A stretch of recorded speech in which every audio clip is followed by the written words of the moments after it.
an, jour pour jour, on était en chantier aussi, mais avec le bateau qui était complètement déshabillé, en peinture, mais qu'on ne connaissait pas en détail. On apprenait, on était en train de découvrir comment il était pensé, comment il était conçu, comment il était fabriqué, comment il a évolué.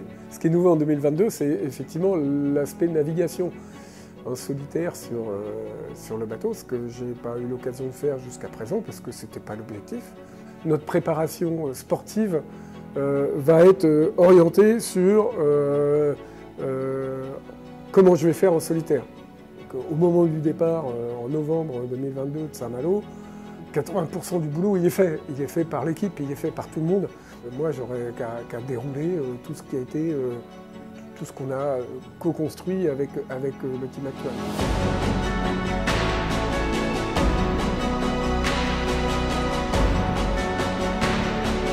Fin janvier 2022, on est en plein chantier d'hiver, le bateau est au sec.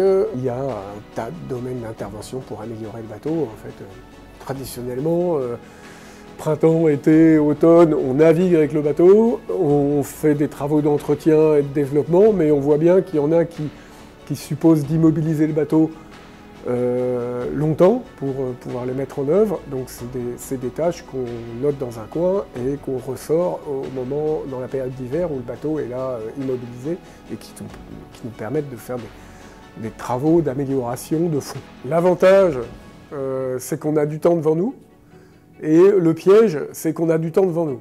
On est sur une mise à l'eau prévue première quinzaine d'avril, donc vu d'ici au mois de janvier, ça paraît loin. C'est notre métier, on commence à avoir quand même un peu d'habitude là-dessus, qu'on ne va pas se lancer bille en tête dans tous les projets, tout démonter et tout mettre sur la table pour s'apercevoir à 10 jours de la mise à l'eau que, oulala, faut tout remonter le puzzle et on est à la bourre.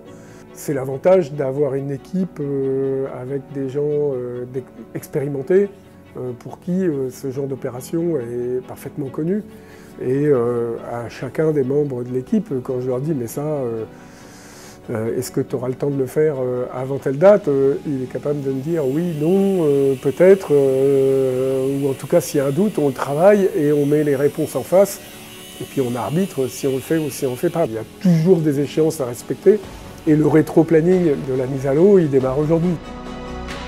Le team actuel, c'est une petite entreprise, on est une quinzaine de personnes. Et donc c'est l'occasion pour nous de faire le point avec chacun des membres de l'équipe. Où le deal, c'est que tout ce qui est dit dans le bureau restera à l'intérieur du bureau. Comment lui ou elle s'est vu dans le passé, se voit aujourd'hui, comment il se projette par la suite. C'est hyper important de se ménager un espace identifié où la parole est quand même, j'espère, libérée.